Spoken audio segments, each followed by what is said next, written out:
Can you please let me know when we are ready? David, David? Shirley. That's your call, Shirley. we're live. We're live? Okay.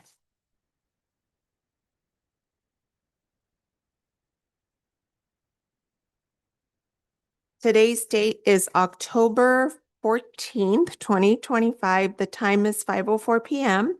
I'm calling to order the Baldwin Park Stakeholders Oversight Committee regular meeting. Pastor Jackson, can you please lead us in an invocation?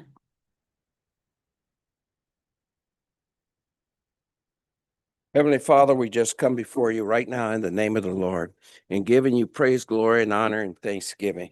We're in need of your attention, Lord God. Wisdom and knowledge come from you, and so we are asking you to give us wisdom and knowledge and understanding in what we need to do and how to conduct this meeting and the decisions that we make to be a wise and fruitful decision. We ask this in the name of the Lord, we pray. Amen. Amen. And now if I can please get you to face the flag. Yes, face the flag. Put your right hand over your heart. Ready? Begin. I pledge allegiance to the flag of the United States of America and to the republic for which To it stand, one nation, under God, indivisible, with liberty and justice for all. Thank you.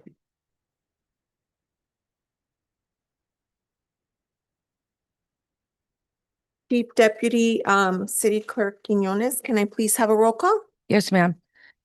Chair Lara, here? Vice Chair Jackson, Here, Member Hernandez, Member Marta Cárcamo. Here. Member Orozco, Here. Member Rodriguez. Let the record reflect, Member Rodriguez is not here. Member Nguyen, here. we have quorum. Thank you.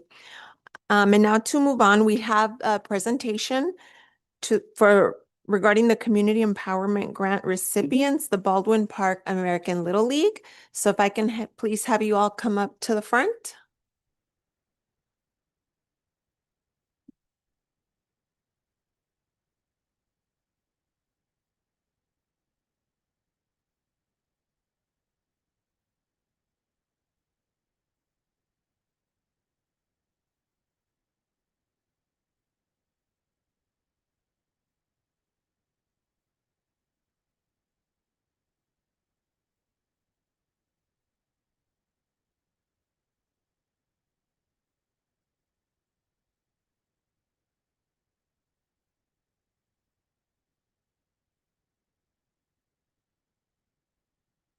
I'm going to $7. Oh.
Thank you.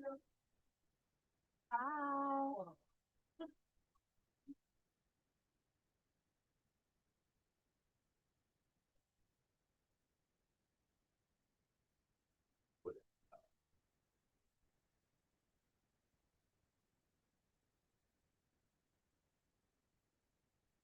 So now we will move on, and at this moment, we will open public communications.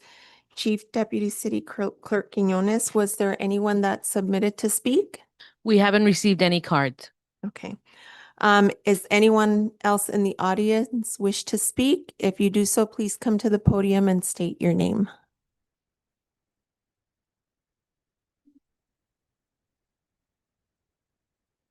John Rios, resident.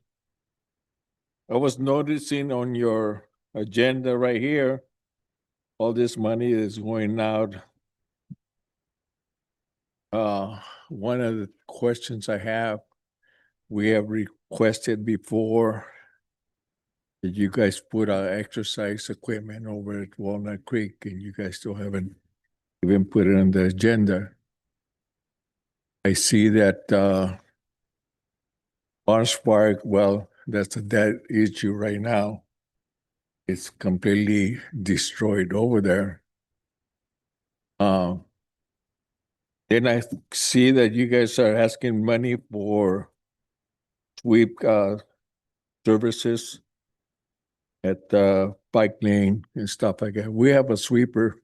I don't know why we should go on the outside and get a outside contractor for one thing.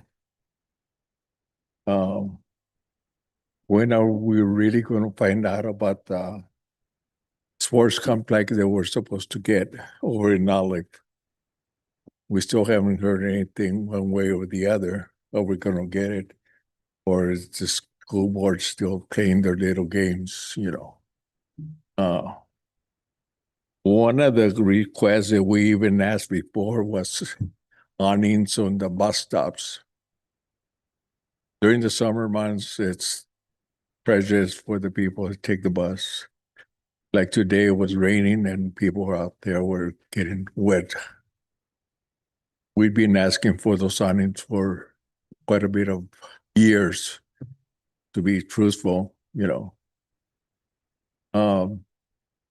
The money was supposed to be for enhancement of the city, not for field trip for seniors or anything like that. I don't know where they're coming out with, you know. We bought enough police cars and we bought enough trucks for public works and stuff like that. I think it's time for us to do some for the public, not for the city, but for the public itself. Okay. For now, that's all I have right now. I'll have some more for tomorrow's meeting. Okay, thank you.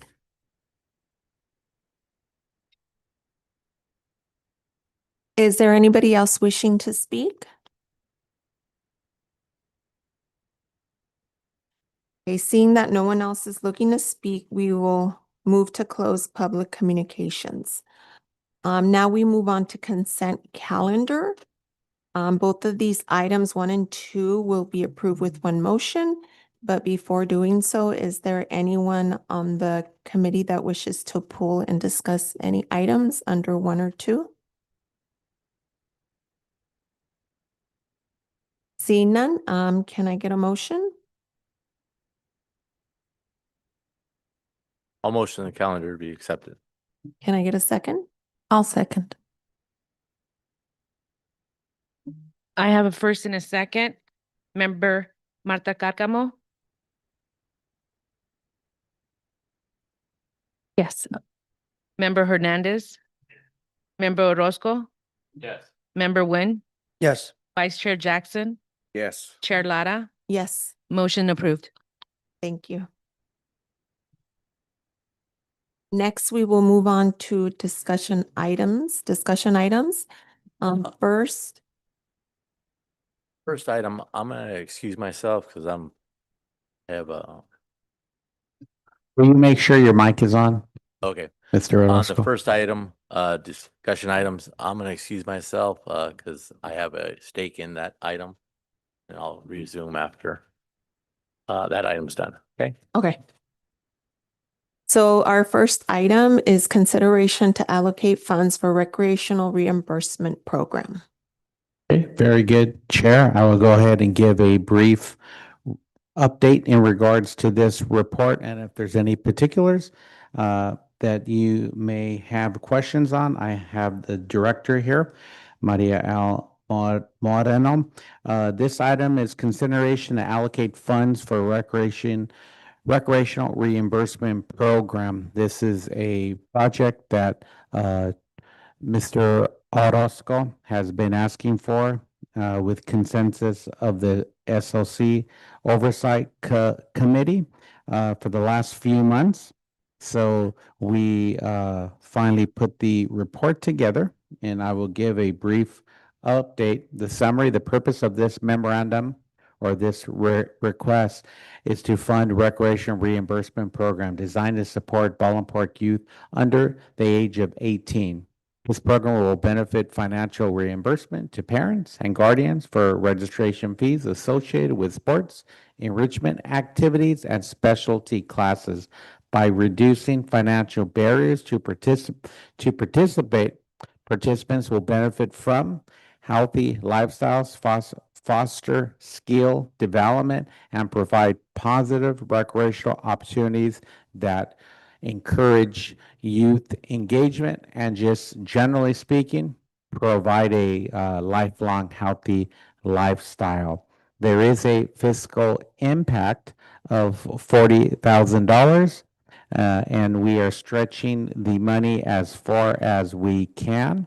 We are allocating $200 to each participant.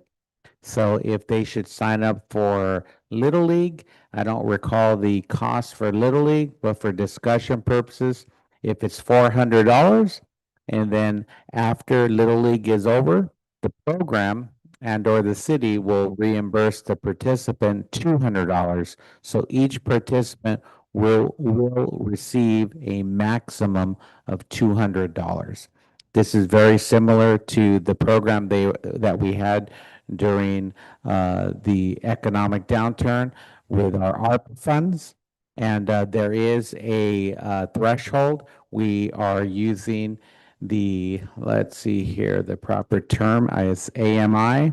And Maria will go ahead and elaborate a little on the AMI, average medium income. I believe that's what it stands for.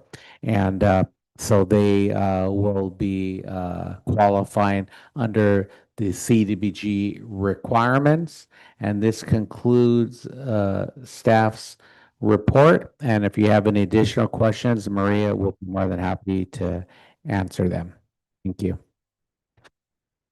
On the medium income limits, for example, a family of four, 80% would be 121,150. A family of six, it would be 140,550.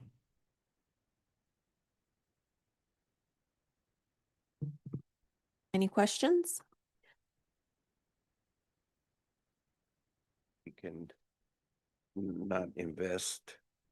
not to invest in our kids and our youth. It's important. It's important that our city do invest in our youth. We don't. Someone else will, and we don't want that. Mhm. And this is for any sport, correct? Yes, it is for any sport. We call it the recreational reimbursement program. So it could be for the arts, it could be for sports, or anything else that falls under the recreational element. We think it covers everyone, not just the artistic or the dance or the sports. It covers pretty much every program. And then I have two follow-up questions to that. Is it only sports or enrichment activities within the city? And then is it only for residents of the city, and therefore we're verifying residency in Baldwin Park? Yes, there is a application that they will need to submit, and then staff will validate the information. I'll turn it over to Maria in regards to the sport within the city. It's my quick observation that the sports need to be in the city, and Maria will elaborate, unless we do not offer them. And I will use bowling as an example. We do not have bowling within our city limits. So if they should bowl in another city, then we would go ahead and cover that. But Maria, do you want to elaborate on anything else? No, what you just indicated is correct. So that would pretty much cover any activity, dance class, sports, and as you indicated, if it's not an activity or sport provided in the city, it would be fine if it's outside the city. I just wanted to comment that, those were the questions I was going to ask. I want to make sure that we have the funds allocated and bringing back to the residents of Baldwin Park and also enriching our children. I think it's the best investment and what we are all about. From the beginning, we asked the residents and that's what they wanted. They wanted investment in the youth. We wanted, of course, the sports complex, but since we don't have it yet, why not invest in sports for the youth? Any Thank you. other questions? I think we're ready to vote then. Is there a motion on the floor? I can motion. A second? I second it. I have a first and a second. Member Hernandez, Yes. member Martha Carcamo, Yes. member Nguyen, Yes. Vice Chair Jackson, Yes. Chair Lara, Yes. motion passes. Thank you. Agenda. Okay, now we'll move on to the next item, Chair, which is consideration to allocate funds to, can we pause and get him back? oh, that's right. Thank you. Sorry, Greg.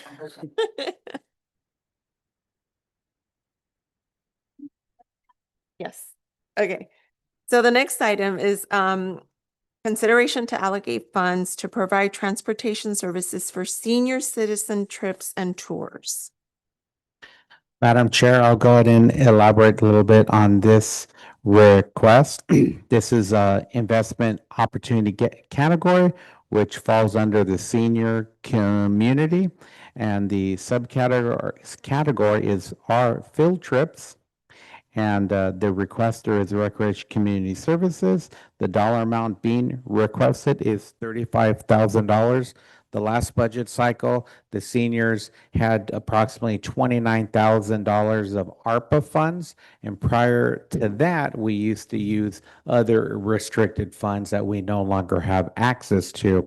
So without these funds, the seniors would not be traveling on various excursions. Now, I understand the committee likes to see other funding sources, and we do have other funding sources. We have the city's general fund funding source. We go ahead and provide the facility, which is a senior center. We have staff coordinate the registration, the promotion, the social media, the flyers, as well as we also send staff on excursions because we want to make sure the seniors have a positive experience. And from time to time, someone may lose track of time, or maybe whatever the case is, maybe twist their ankle. So we always have staff on hand for all the different excursions. And basically, the seniors will traditionally cover the costs for the entrance of the venue, and the city will pick up the costs for transportation. So that's why we are asking for $35,000 to cover the cost of transportation. And the buses are ADA compliant. They have restrooms, so they're very comfortable buses for our seniors. And this concludes my presentation. I'll turn it over to our director if she has anything else to add. Some of the excursions may be Big Bear Lake, San Diego Zoo Safari Park, the LA County Fair. They do go to Olvera Street, Aquarium of the Pacific, Redondo Beach, and some other points of interest. Any questions? 'em? questions? I have a question regarding, the fees that are paid by the seniors, are there a different fee for Baldwin Park residents and a different fee for out of city seniors, or is it on a case to case basis? Traditionally, we do have a resident fee, and then usually there's about a $5 to $10 additional fee to non-residents.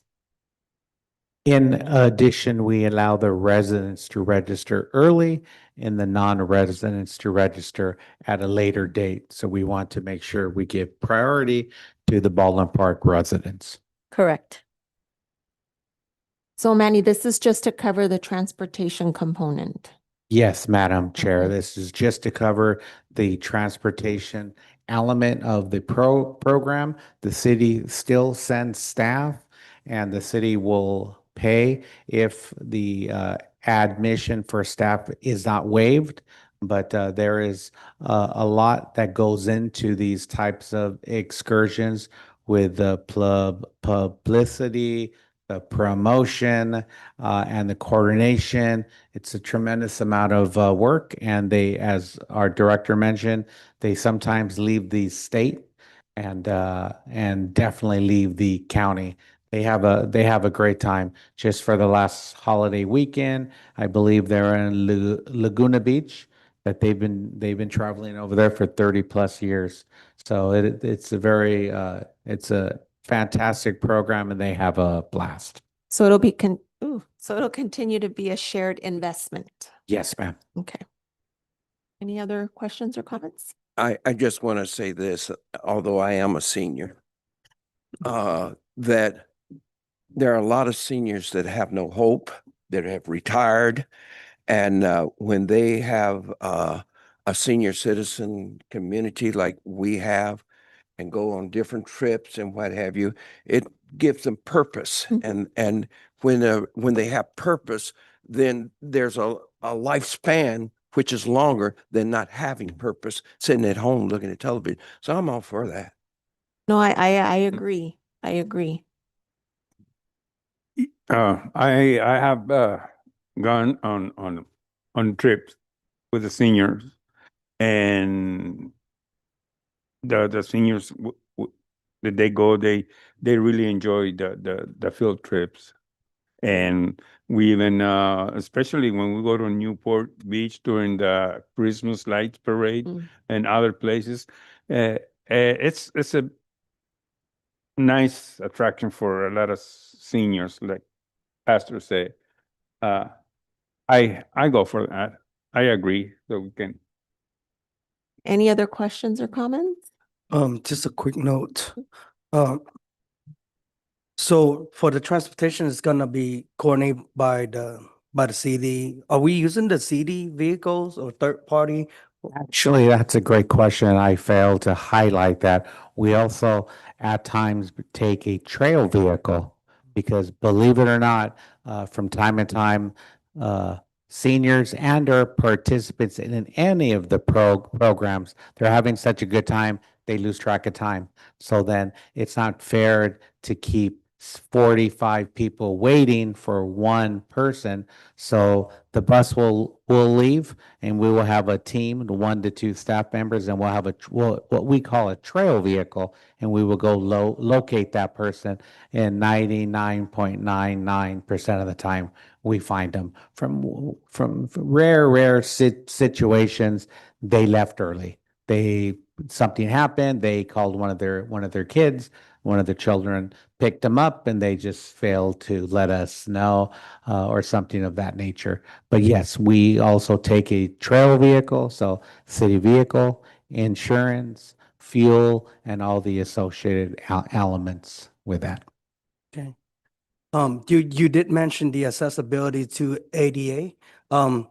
With that, do we see any unforeseeable cost for maintenance with the the lift and the ADA's accommodations?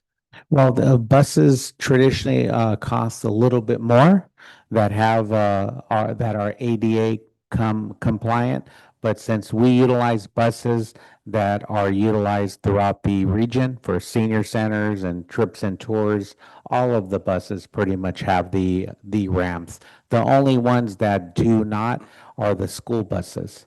Sometimes those that we utilize for day camp excursions do not have the ramps and things of that nature.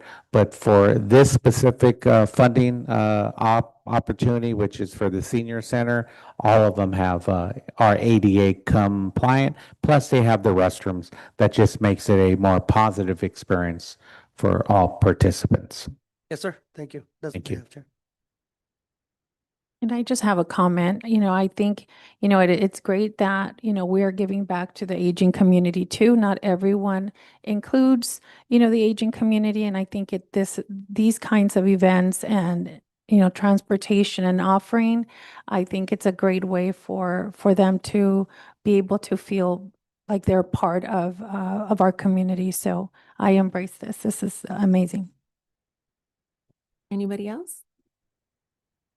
Can I get a motion? Emotion. Can I get a second? I second. We have a first and a second. Member Hernandez, Yes.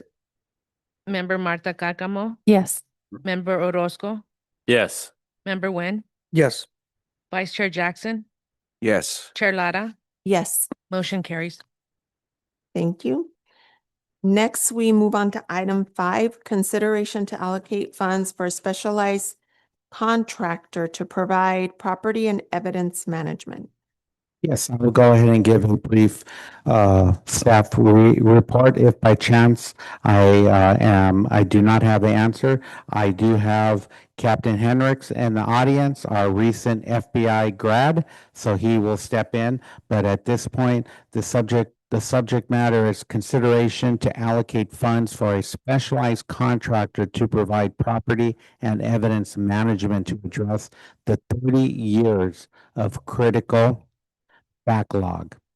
So the summary, public safety is in the city is entrusted to the Baldwin Park Police Department. Baldwin Park employs patrol police officers primarily provide public safety service to the community. This funding request seeks to secure resources for a specialized contractor to address the substantial backlog of 20,000 to 25,000 evidence items that are eligible for purging.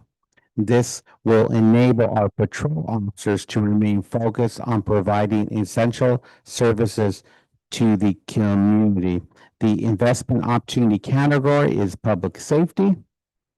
The requester is police department. The dollar amount over 3 years is $165,000 to bring us up to current acceptable standards. And I'd also like to highlight something within the staff report.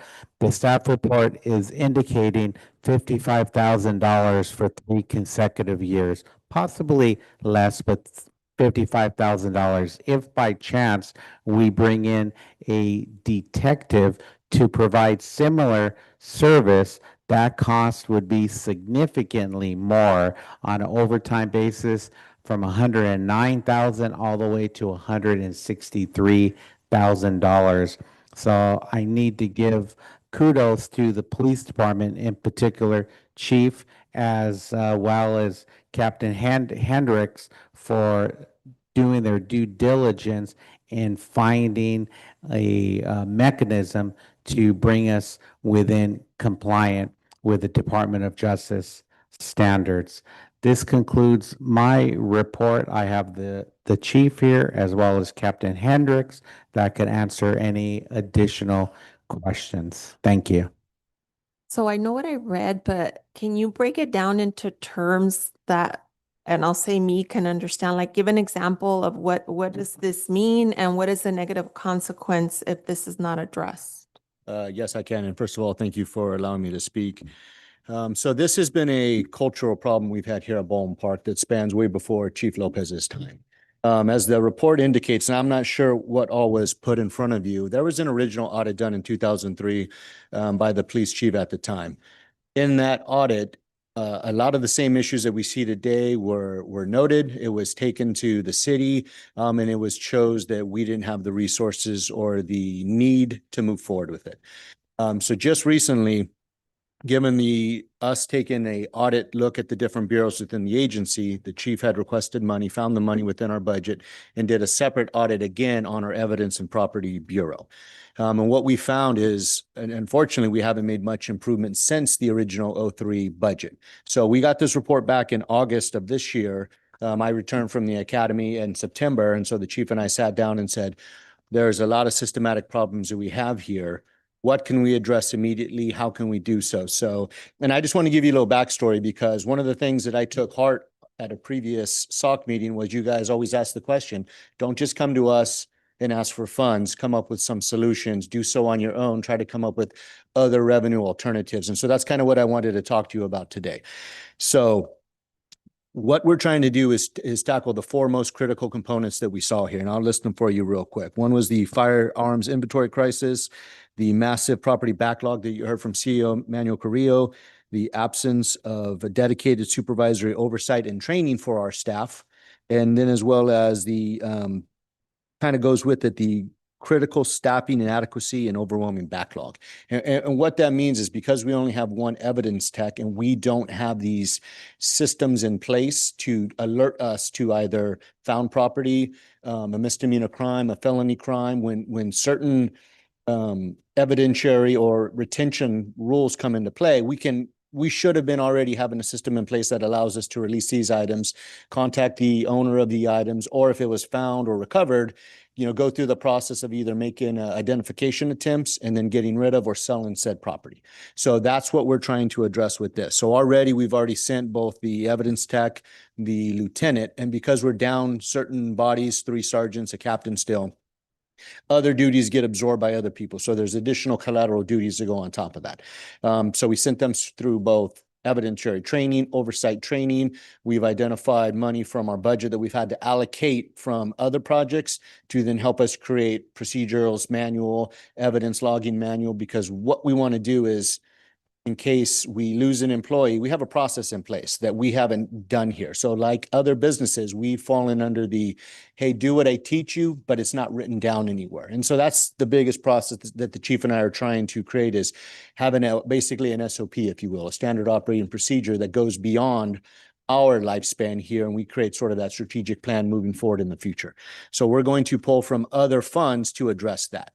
The other thing we have to do is we want to buy a system that's going to allow us to create alerts, allows us to better inventory, categorize, identify items that we can do mass purges on, which our current Spillman model doesn't allow us to do. So we're pulling that from our state asset forfeiture money that we wanted to allocate for other things, but again, a critical need here. So going to your main crux of what we're asking you for is, we looked at what would be the best way to address this, through overtime, through hiring another full-time employee, or to your guys' point, can we come up with a timed limit, set amount that could get us through this problem? So we went out and identified former employees in the area that use the same system that we do, Spillman, which is our CAD RMS, which our property and evidence falls under, meaning we want somebody that has the skill set to come in and know what to do and not have to teach them.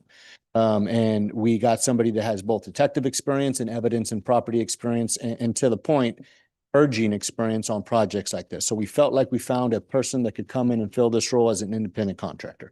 The next thing we have to do is decide, okay, how does the finances work with somebody retired with the PER system? A lot of little nuances. So what we came up with, based on hours, based on experience, based on what people in his position will get paid, we came up with, I think it was $55,000 per year for a total of 3 years. So what the report reads is 2 years of full-time work at 40 hours a week, you might be able to get this done. Well, we've assigned extra cadets down there. We're actually in the process of hiring more cadets, and instead of putting them in other bureaus, it's a paid position that helps the PD anyway. We've assigned 2 of them down there to help out, and we feel with this additional contracted worker doing part-time work, 20 to 25 hours a week over 3 years max, it gives us a parameter to hopefully get to a place where once we're caught up, then we can move forward as an agency, staying on top of it, creating a process, creating the alerts, and creating a system basically. So hopefully I know I apologize a little long-winded, but I wanted to give you guys some background to where we're at. It's embarrassing that we're here, but I'm grateful that to be a part of the process with this chief to say, hey, this has been a problem that's been overlooked and ignored for well over 20 years, and we're finally doing something about it. Captain, is there a possibility when you're testing the guns that you can close some cases if they match, if they have the markings? So there's yes and no. So the majority of them, the guns are so old that they're probably not captured. So there's a process, and I'll let the chief talk more about it because he has some expertise more than I do with, which is the NIBIN system, which is where we could fire the weapon, send that ballistic round into a national database. And if it was used in a crime, and it's been captured under the process, that it could potentially be help solve a crime.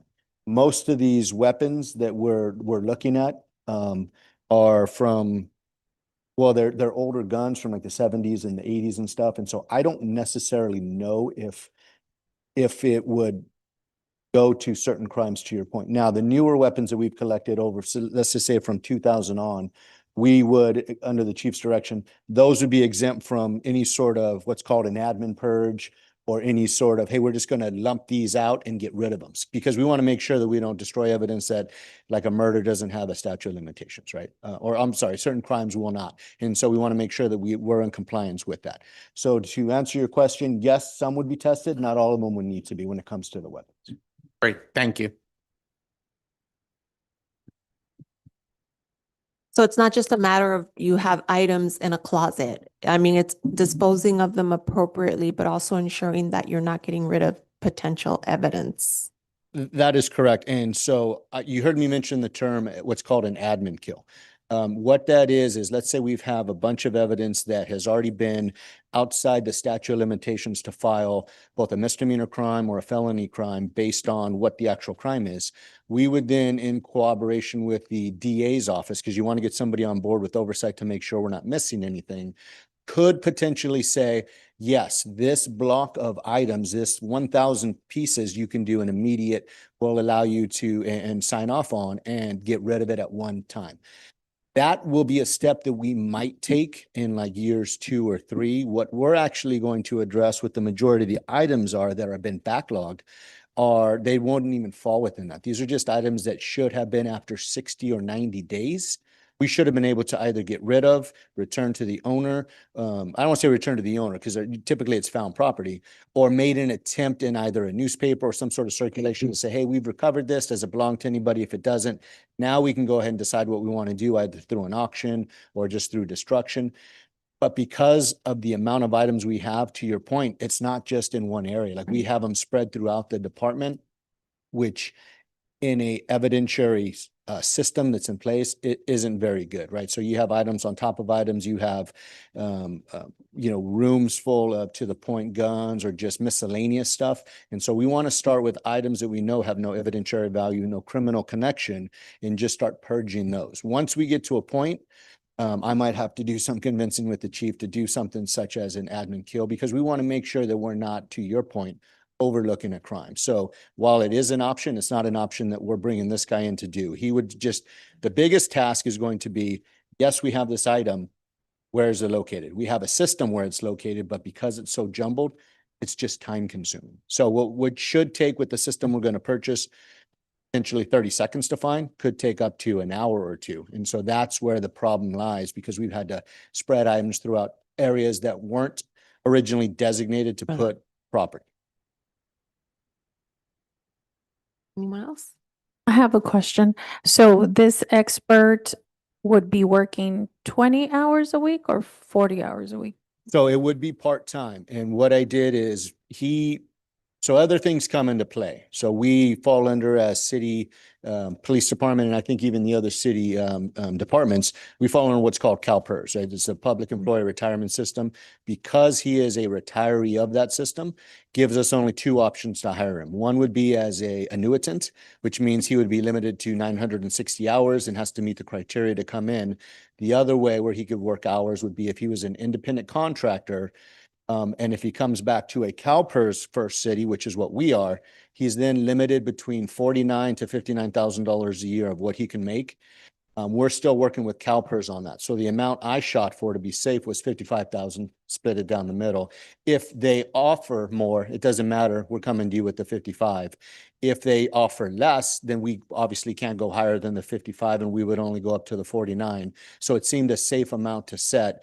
We then work a contract out with CalPERS saying, hey, this is the contract we propose at roughly 24 to 25 hours a week, which still gives, it's not for the 52 weeks. That's like for 46 because of the dollar amount.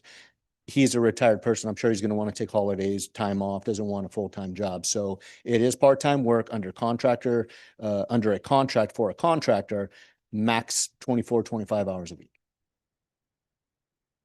Thank you. And I did see that you did provide alternative options that would actually be more expensive. Yes, I wanted to show that we did do our homework. Thank you for that. Any other questions?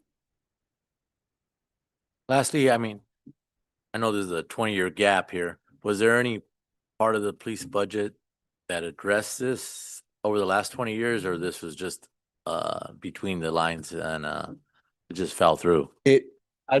It would be easy to say it's something that just fell through, I think, because, and I use the word cultural, it's just been a problem that because there's no burning fire, there's no smoke. We're like, we can get to this later. And to the point, because we've survived this long, there's always a chance that nothing would happen within the next year or two. We did what's called an independent audit ourselves of our system. When he mentions the DOJ compliance and stuff, if Cal DOJ or even the Federal Department of Justice came in and did hey, we randomly select you because we've noticed that there's been some issues with your logging of certain property, or when you input things into like AFS, which is like an automated firearm system, you're not following a process. We want to come down and audit you. That's when things become much more worse for a police department or any organization at that point. So we look at this as being proactive and trying to self-correct while we're in the position to still do it ourselves. And I stress that because this problem was identified in 2003. So, and I want to take some of the thunder out when this news gets out that, oh, this is a Chief Lopez problem. No, this has been a PD problem that under Chief Lopez, we're actually now trying to address. So it's actually a mandate that's, I don't know, by the state.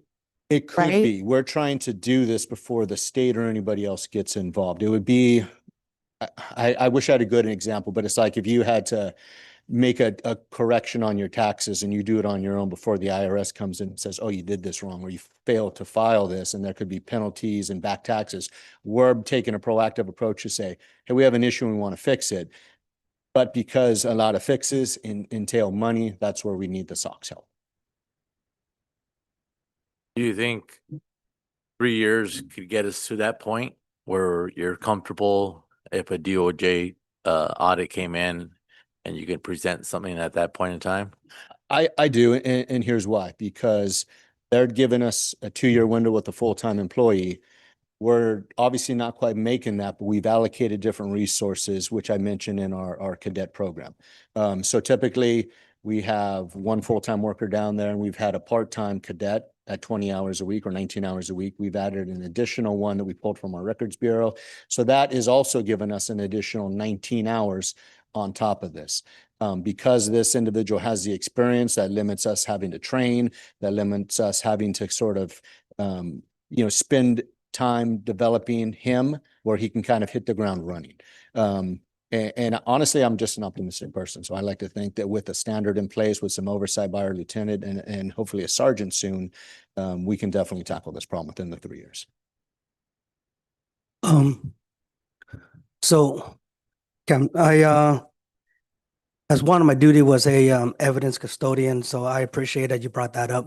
And I appreciate you have the man hours, pretty much work around the clock, right, to catalog it and hopefully not make it like a punish task, Right. so to speak. But when it comes to hiring contractor, I just have a couple questions for you. For what expectations do you have from that $165,000 investment as far as KPIs like backlog, timeline, elimination? I know you said you have 3 years and your confidence in that. The person that comes in, how do we keep them in check? How do we make sure that they're on the timeline to meet that 3 years expectation that you have? You know, that's a good question. And the difficult thing that we're going to run into is the locating of the items. So for example, when I started learning about this process, we can pull up one case and say, hey, there's 3 items here that we can purge. Sometimes though, that becomes difficult as far as locating the item, running through it, making sure the statute of limitations is out. So it could take maybe 30 minutes to an hour to do the research on that one and then locate it versus another one could be 5 minutes. So one of the systems that we decided to put in place is going to be a monthly tally of the work that they've done. To your point, we want to make sure somebody isn't coming in and saying, you know, I'm working, but I'm working at a minimal pace and I just want to milk the system for another $55,000. This person comes from a neighboring agency. And so one of the things we did is we reached out to them to talk about work ethic and how their value was to the agency. Now, that isn't always a guarantee, but I also like to believe that when somebody establishes either their character or their work value, it typically translates into them. You know, it's their name, I guess, if you will. So that's more of a qualitative thing is, hey, this person had a good working rapport. The quantitative, to your point, would be either monthly or quarterly reports as far as their work value that they've done. Yes, sir. I'm glad you brought up the training SOP, and that needs it for the future cadets that coming in. For the you haven't mentioned DNA evidence. Is there a plan for it because it's perishable? There is, and we have a refrigeration system right now for DNA. However, it is inadequate, but it's not something that was it's a high risk. It's not a critical risk. So we're trying to address the systems, the processes, putting a plan in place, the oversight, which was the biggest thing, which we now have, and then as well as the manpower. We feel that probably about year 1 into this, when we start cleaning up areas and have open rooms, and we want to then purchase better commercial grade durability refrigerators, we feel confident that we can come up with alternative funding outside of the SOC through our asset forfeiture program. We've haven't had the manpower in the past to put people on what are called task force as federal task force officers that have the potential to generate revenue for a city. Because of our hiring that we've done over the last year, and I want to say we've hired around 21 to 23 different officers, we've been able to open up now full-time traffic positions, 2 TFO positions that have been placed on highly touted narcotics teams that have a good turnover and good work rapport. So to that point, we feel that we can start developing our asset forfeiture pool again to then help us with these other costs that you're going to mention, right? The refrigerators or even getting DNA testers. Like I know Burbank, Glendale, some of the bigger cities and the more prominent ones can't afford to do a 90-day turnaround on a DNA test versus sending it out to the county, which could take years, unfortunately. And that's not the county's inefficiency. That's more of the backlog that they also have, you know, and the process that's involved with that. So these are things that you're right. These are short-term solutions that we're doing right now. And then we start tackling, okay, how do we create additional safety procedures in place by having the necessary or the upgraded or the proper equipment that we need? Yes, sir. I appreciate your vision. I have one last question. So not so much of a question, more of a comment question. So will the contractor be able to train the future cadet so that when the 3 years is up, we can be self-sustained instead of go through another hoops of finding fundings? Unfortunately, they probably would not be able to because we have a full-time police and property and evidence tech in Diana Huerta. One of the rules or the caveats of a contractor is, and that's set up through CalPERS, and they do this for a reason, is they cannot replace the work of a full-time person. So, and I think that part of what her job would be is to train and teach the cadets on the process. That would have to stick with her. But we do have her down there that as we get, you know, we have two or I think maybe even 3 cadets in backgrounds that they just started today. As they come on, she would train them. The independent contractor, his only job would be to deal with the backlog of evidence. And this is kind of fortuitous for our part because as I was looking into the contractor, the do's and the don'ts, one of the examples that they give was just this, because apparently other agencies, we're not the only agency with this problem, by the way. Right.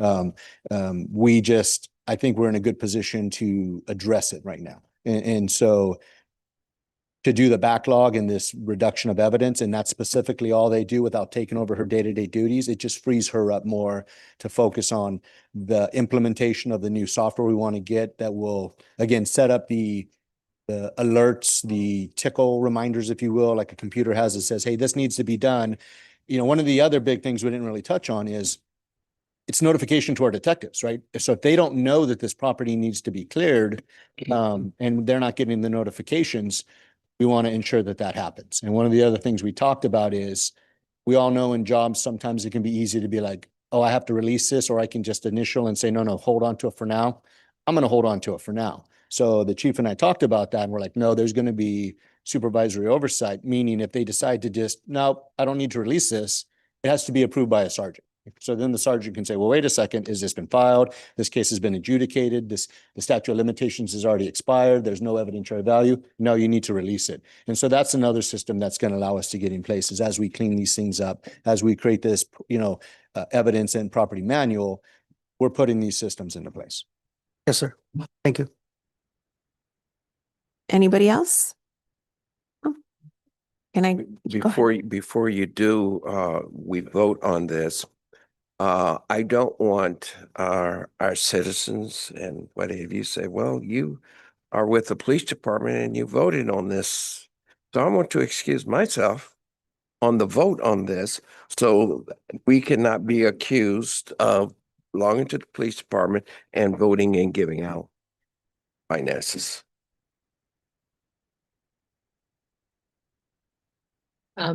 You could,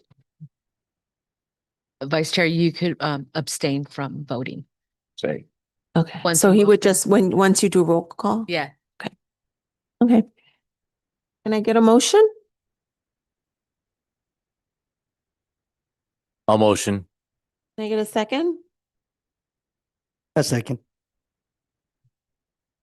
I have a first and a second. Member Hernandez, Yes. Member Marta Carcamo, Yes. Member Orozco, Yes. Member Nguyen, Yes.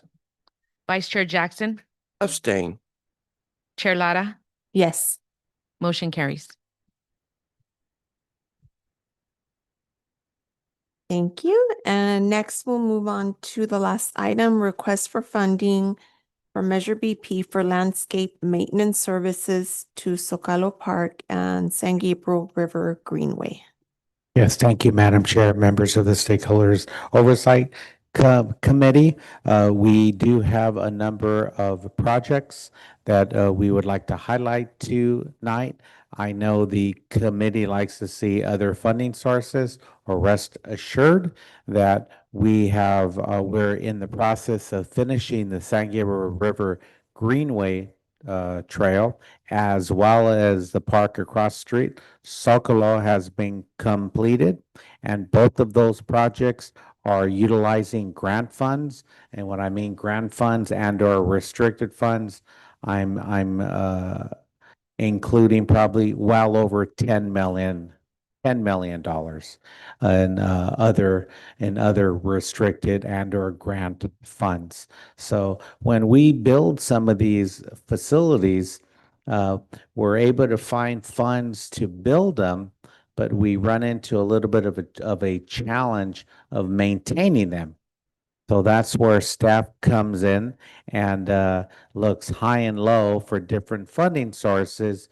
In this particular case, we have Anthony Vasquez, our Public Works Maintenance Manager, that did a fantastic job researching, finding vendors to provide various services, so we do not have to make a commitment to hire full-time staff. And as our captain mentioned, with the PERS and the retirement and medical and everything of that nature, the cost is very expensive. So Anthony did a great job finding a number of vendors to make sure our facilities are up to par. There was a question in regards, so it's street sweeper. Yes, we do have a street sweeper, But this street sweeper is very particular because it is going to be a little bit smaller, more compact, and our street sweepers are busy when they're not cleaning the streets. They're working on other projects, and you need to have special licenses as well. So the fiscal impact is $151,750. And the summary of the report is the Public Works Department requests approval of funding to establish ongoing landscape maintenance services for Sokola Park and soon to be completed San Gabriel River Greenway. Although that project is not completed yet, most residents and or participants are acting like it is completed because it's being used on a daily basis. These new community jewels will require regular upkeep to remain safe, attractive, and accessible for public use. The requested funding will support essential services such as mowing, trimming, irrigation, management, litter removal, and general landscape. As I mentioned before, the request is $151,750. I have Mr. Anthony Vasquez in the audience, and he'll be happy to elaborate on any more particulars. Anthony?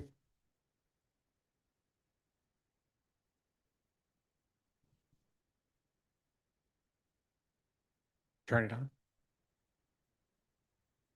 Sorry about that. Good afternoon. Thank you for allowing me the opportunity to request this funding for the maintenance of the two locations. Adding these two beautiful projects and getting them completed is just the beginning of a project. Sometimes maintenance gets overlooked, and the last thing we want to do is invest a lot of time and effort and funding of the city's resources. And 2 years later, these locations do not look as designed. And that's the thing we're trying to mitigate or prevent is we want to enhance these locations. We want these locations to be visited by residents and active park goers and enjoy the park. We don't want to waste our time and waste city funding. So that's why we're here to request this funding to help us support our maintenance services. And Anthony, do you mind elaborating a little bit more on some of the landscaping projects you've taken over the last 5 years that you have not requested additional funds for, especially from the Oversight Committee?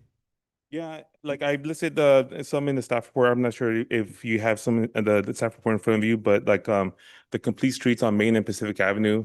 If you recall, prior to the project, they were just parkways. We added landscape and deep watering gardens for some water retention. It was 3 phases it spent and took to complete these projects.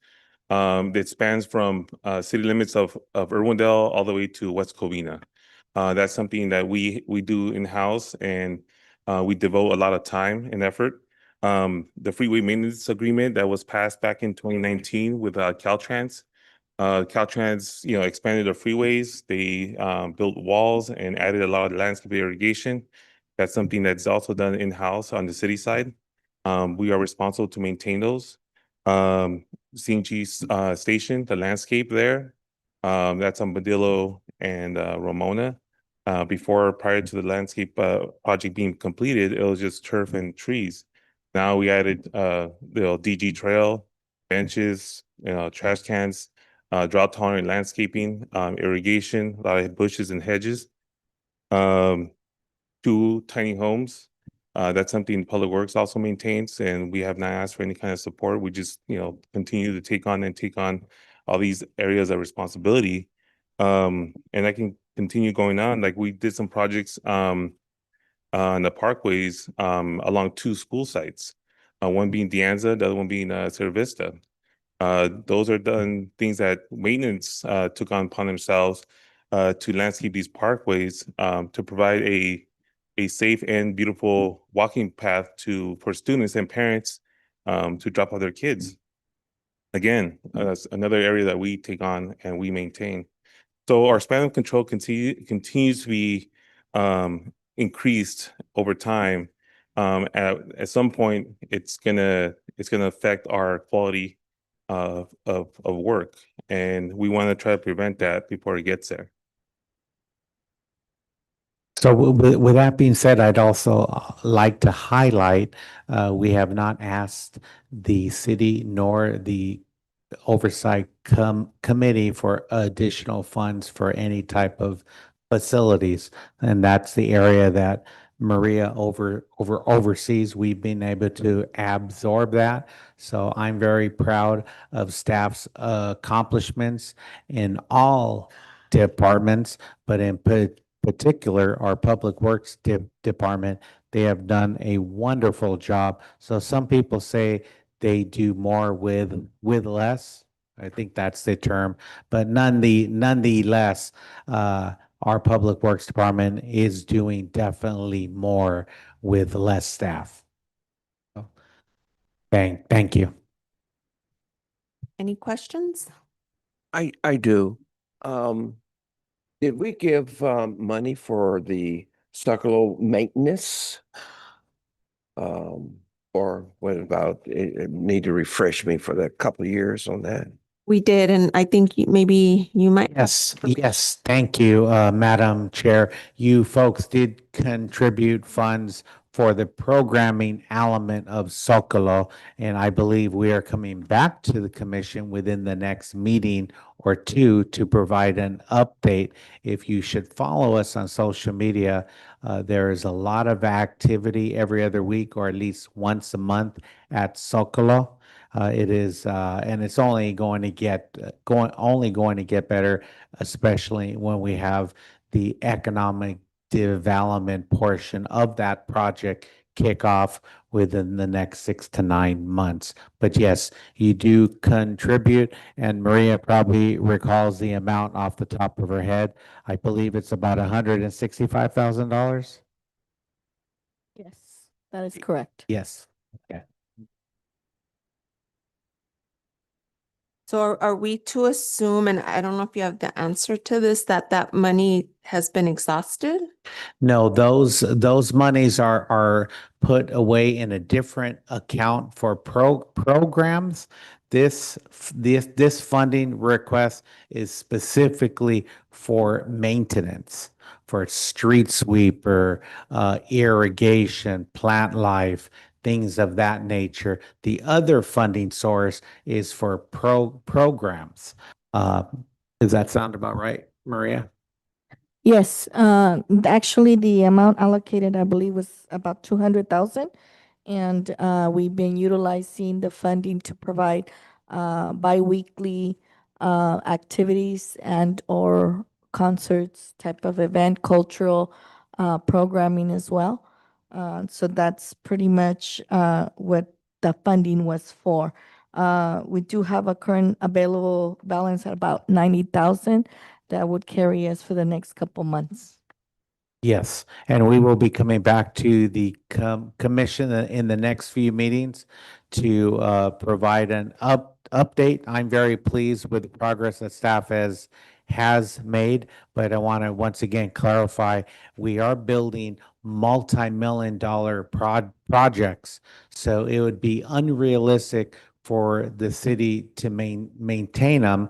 So that's why I was so thrilled when this tax measure passed, because in order for us to for the city to maintain structures of this nature, we do need the resources. Anthony and his team have conducted their due diligence, and they feel at this time, rather than hiring additional staff, it's best to contract out the services as well as a special license for the street sweeper and everything else. Just to note on for the 200,000 on item 8, which is in our expenditures, it does state that it's for event programming and site maintenance. Right. The 200,000. So it would be probably coming from the same budget. So is this request going to go to that balance? Okay, go ahead and have answer. I think she has the answer. For the maintenance portion, that is for general maintenance to the actual facility. It's not for the landscaping maintenance portion. That's conducted by Public Works, which is what the request is for today. Okay, thank you for clarifying. I just wanted to make sure because that's what we had approved. And then just, I mean, kind of like to add to, you were saying that you're going to be requesting soon, like in the next meeting or so for, I do see all the event programming that has been done. It'd be great to include what, kind of like a report of what has been done, the people attending and all of that, so people kind of see what we're investing in. And then that just obviously clarified that it's site maintenance, not the Brown. not the other maintenance that it's being requested. This, like Anthony mentioned, these are some of the portions that sometimes get overlooked. But once again, we are constructing multi-million-dollar types of facilities and or apparatuses or features. So we do need the resources to maintain them because a broken bottle on the Greenway Trail could damage someone's bike, cause an accident, and so on. So there's also a sense of liability and expectations to these facilities as well. So one more question. Are we, the total amount is going to be 151,000 that you're asking for all those, is it 3 items? Correct. It's for 2 sites and one does include sweeping services for the trail. And that's just for one fiscal year, correct? One per fiscal year. Okay. For all 3 Only- locations? Yes. And rest assured, we evaluate this request and we'll see how we could be more efficient and effective. But as of right now, I definitely feel that this is the best route to move forward. I have a question to ask. With this 200,000 that we gave for maintenance and programming and on the site there, there's a balance of $90,000. Just round it out. Was that all used there for the Socolo? Yes, all of those funds were utilized for Socolo. So if you could visualize the entertainment that we have, or if you should visit our social media platforms, there's activities going on every other week. This past Thursday, we had a festival, Dia de los Muertos, which was fantastic. And we've had mariachi performers. So we've had a little bit of everything, and Maria could elaborate a little bit more on some of the activity. Yes, we've had an Mexican independence cultural event as well. We have musical entertainment every other bi-weekly, as well as DIYs on Mondays, and then other activities, family oriented. We had Mother's Day, Portrait Day, holiday activities. We just had the pumpkin Friday activity at the Zocalo. So we do have many activities on a weekly basis, both for youth, families, and adults. And I'd like to thank the committee, because without your resources, the facility across the street might be dark. So you folks have definitely brought life to that facility, and it is used every week, and we have larger scale events every other week. So it is the talk of the town and quite special. Any other questions? Yes. I'm looking at one of the example on the bike trail bill, right? Yeah, Right. So is that company already decided how many vendors, and are they competitively bid? no, no company has been decided. These were merely budgetary numbers that we received from proposed vendors. But once we get the funding approved, we will then go through the procedures and select the different vendors. Okay, and also you say, what, a yearly, an annual CPI adjustment? Do you know when is it reviewed and when will be approved so that we can have a predictability on what's coming? Yeah, we will definitely, if this item should get approved, we will definitely bring it back to the committee next year, probably when we are preparing for the budget cycle, so we could verify and validate the numbers that you folks are comfortable funding, because with all transparency, these projects are not going away. And unless something changes within our city, I don't see additional funding sources coming down the pipeline. So the funding source that you folks oversee is very crucial to the development of the city. And thank you for mentioning that, because I have seen the growth our city has gone through. And so obviously you're right. I don't think we think about the maintenance piece. And it is true that we've invested a lot of money to see those sites go dark, because I also do feel we need to take pride in our city. Because if we don't, it does set the tone. So, I mean, obviously we want to beautify our city, not just for the city itself, but for our community. Absolutely. I completely agree. And staff is doing their due diligence in terms of applying for grants. Anthony's team is being super creative. So across all departments, divisions, I am very pleased to see the direction the city is moving towards. And this is just the tip of the iceberg. We have other projects in the works. And with all transparency, we will probably be approaching the committee for additional funds down the road. We have Anna Montenegro Park that Maria and her team are applying for a $4 million grant. So we will not come to the committee if we do not have to. So you folks are not the first option, you are the final option. Okay, thank you.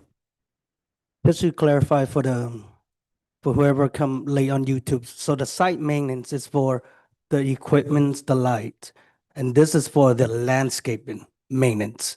Yes, sir. Okay.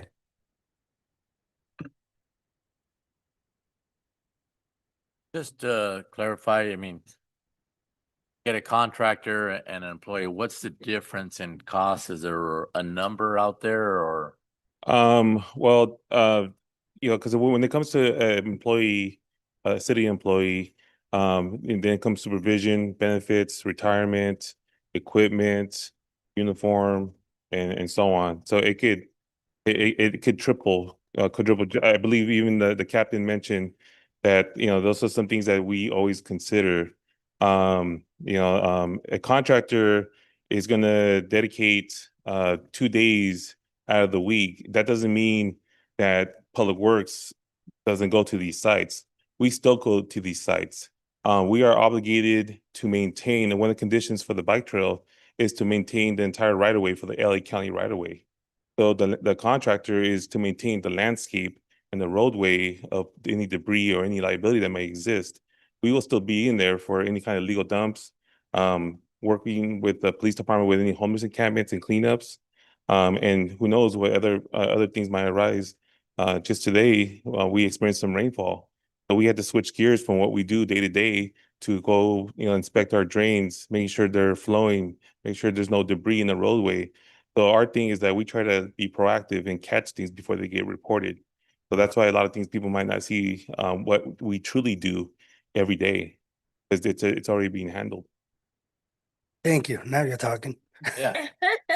And I I, appreciate, like, we were saying that, the city is growing, we're getting bigger and things like maintenance will fall through the cracks if we don't take at them now and long term, because as we add parks and other things, maintenance is one of the factors going forward. Maintenance, et cetera, I think we're on the right track. maintenance contract to keep the parks clean and going forward, it helps you guys out. Thank you. And I just want to comment that, yes, we want to have beautiful, clean, safe parks. And those three things were things that community members were very vocal about, is having space where the community can gather, having events for the community, and also having safety. So we want to make sure to, not just have, like everyone has discussed here, not just have a venue, but also have the activities and empower the community to continue to thrive and have a beautify our city. So for me, I think, it's amazing to see what has been done there at Zocalo Park and at the other, venues. And I do think that, and just so people in the community can see what we're doing, what has been approved. I love that social media puts it out, but I think a dedicated post about this is what SOC has contributed and this is what it looks like. And this is what's being done, I think would be amazing. That way, not for us to get credit because who are we? But more as the investment that the community has been doing with their tax money and to see what's coming out of it or where it's being invested. I think that would be great because, getting a lot of comments about, oh, you're just approving XYZ. I don't think they see that the XYZ that we have been approving is to beautify our city. It's for our residents. It's for our community. So I wanted to request, to maybe amplify what we have been doing, the SOC has been approving and what has been done with the monies. Yes, that is a great suggestion. So I will take that back to the team, and I assure you that we will several posts on social media. We will have a front page article in the Baldwin Park Now, and in the state of the city, we always highlight the contributions of the Stakeholders Oversight Committee. And I thank you for bringing that to our attention. We are stronger when we work together. Sometimes we are so busy. It's not an excuse. It's more of a fact. We move on from project to project to project, and we even forget sometimes to pat each other on the back and say thank you. But thank you very much for sharing this comment, and we will take it back to the team, and you will definitely see something within the next few months. And I really appreciate the collaboration and the conversation that we're having tonight. And as soon as we're done with this item, I do want to bring something to your attention. Thank you. Any other questions or comments? Can I get a motion on this item? I can motion. Second? I'd second. I have a first and a second.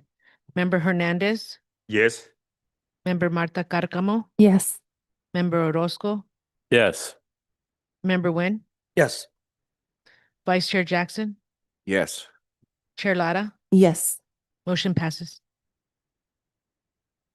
Thank you very much. And this item is not agendized, but I do want to share with you within the next meeting or two, we are at the staff level tinkering with the idea of designing a logo for the Stakeholders Oversight Committee. So when we unveil a plaque, your logo will be on there with the same. We haven't figured out, but we are going to present it to the board, and then you folks will have the influence or the authority to tell us what you like, what you don't like. But it's something that I've noticed in other cities, so that is something that I would like to bring to the committee, and it also will serve as a reminder for the residents of where their 3/4 cents sales tax is being spent. Thank you. Thank you. So now we'll move on to stakeholders, oversight committee, staff requests and communications. So under that, I was wondering if at our next meeting or at our next meeting, we can get an update as far as this. I believe there was a survey that was supposed to happen around the bus stops. Yes, I will touch bases with our Public Works Director and his team, and I will receive clarification in regards to that for the next meeting or the subsequent meeting. Okay. I don't think we want to put it out there that we have not forgotten about that ask and that it was pending on that survey. Yes. And then the other thing is an update on the collaboration with the district. And I don't know if it was regarding the olive space. I could elaborate a little bit more on that. The staff members have been meeting with the assistant superintendent and superintendent. We are looking at Olive Middle School as our site. So for those of you that are familiar with that school, I believe it has 3 or 4 baseball fields and a soccer field. So we are proposing to take that over and make improvements up and down the street, add additional parking, add lights, a small playground, and picnic area, snack bar, restrooms, bleachers for the artificial turf soccer field. So this project, with all transparency, is a longer project. Maria and myself and legal and the school district are working on an MOU. So we are probably 2 months away from finalizing it. I believe the attorneys on both sides are working out the details. As soon as they complete that, then we will take it to both of our legislative bodies, the school district, as well as the city council. We'll get that approved. And then at that point, we can start applying for competitive grants, go out to bid. We also have a architect on retainer right now, and they've come up with a few concepts, but we put that on hold because we would like to find out the property line that we are going to have access to. Maria and I have come up with the property line that we would like. I always want more. The school district probably wants us to move over a little bit, but that should be cleared up within the next few weeks. But it is going to be something special, and I would anticipate we should have an agreement within the next few months. But even though you've mentioned it is a lengthy process, it will still be a lot quicker than the sports complex, correct? It is because with all transparency, we do not have a parcel within the community. I would love to say we could purchase a church or something else, but Shirley is raising her hand because it's probably not agendized. It's not Okay. agendized. Okay. Can we put it then next month? Absolutely. Sorry. Thank you. I get excited and yeah. Thank you, Shirley. Anyone else?